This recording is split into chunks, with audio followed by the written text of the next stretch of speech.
ಇಲ್ಲ ಕೇಳ್ತದೆ.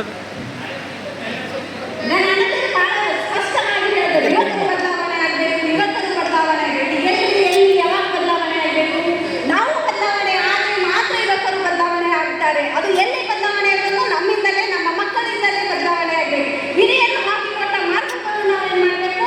ನಮ್ಮ ಮನೆತನವನ್ನು ಯಾವ ರೀತಿ ಮುಂದುವರಿಸಿಕೊಂಡು ಹೋಗಬೇಕು ಅಂತ ತಿಳ್ಕೊಂಡಿರುತ್ತೇವೆ. ಅದೇ ರೀತಿ ನನ್ನ ತಾಯಿ ಅಂದರೆ ಯಾರು ಅಂತಂದರೆ ಬೇರೆ ಯಾರು ಅಲ್ಲ, ಉಣಲು ಉಡಲು ಧರ್ಮದ ಕಡೆಗೆ ನಡೆಯಲು ಕಲಿಸಿದ ಡಾಕ್ಟರ್ ಮಾದಾಜಿ ಅವರು ಹಾಕಿಕೊಟ್ಟ ಮಾರ್ಗಗಳು ಬಹಳ ಸಿಂಪಲ್ ಅವರೇ. ಅವು ಕೇವಲ ನಮ್ಮ ಮಕ್ಕಳನ್ನು ಏನು ಮಾಡಬೇಕು? ವಾರಕ್ಕೊಂದ್ಸಲ ಸುದ್ದಿದ್ದ ನಾವೆಲ್ಲೋ ಹೋಗಿರ್ತೇವೆ, ಎಲ್ಲೋ ಪಾರ್ಟಿ ಮಾಡಬೇಕು, ಒಡಲಾಗ ಹೋಗಿರ್ತೇವೆ. ಒಂದು ಕಡೆ ಕೂಡಿಸ್ಕೊಂಡು ಏನು ಮಾಡಬೇಕು?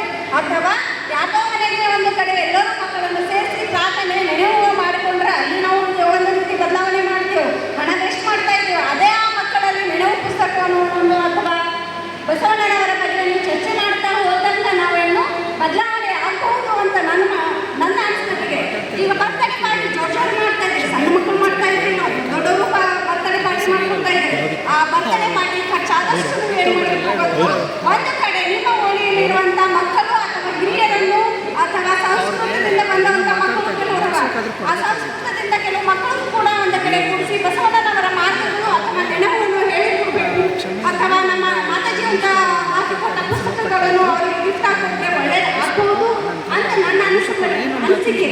ಅದರಲ್ಲಿ ನಾವು ಬದಲಾವಣೆ ಮಾಡ್ಕೋಬೇಕು.